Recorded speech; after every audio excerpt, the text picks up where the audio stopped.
అందరికీ నమస్కారం.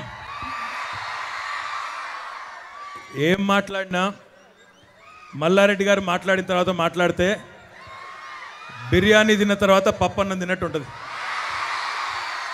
నేను ఇప్పుడే బోయపాటి శ్రీనివాస్ గారికి చెప్తున్నా, మల్లారెడ్డి గారిని తొందరలో సినిమాల్లోకి తీసుకపో,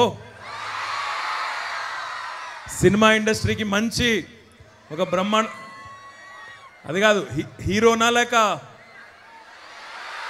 హీరోనేనా హీరోనే అంట.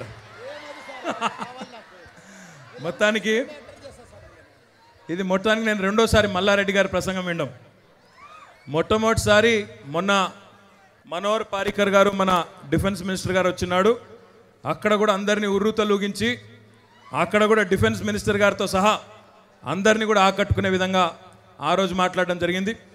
ఈరోజు మరి గౌరవనీయులు సహచర మంత్రివర్యులు మహేందర్ రెడ్డి గారు, పద్మారావు గారు, వేదిక పైన ఇంకా చాలామంది పెద్దలు ఉన్నారు. అందరికీ మన ప్రధానంగా ఈరోజు ఇక్కడికి మమ్మల్ని రప్పించిన మల్లన్నకు, మరి కార్యక్రమానికి విచ్చేసిన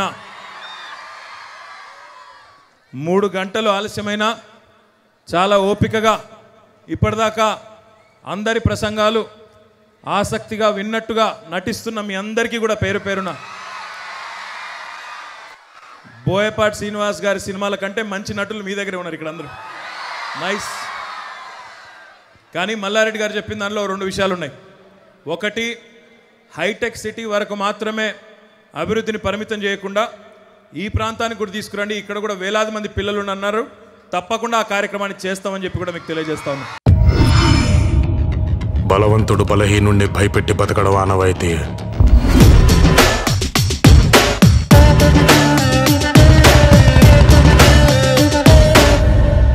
బట్ ఫర్ అ చేంజ్ ఆ బలహీనుడి పక్కన కూడా ఒక బలం ఉంది.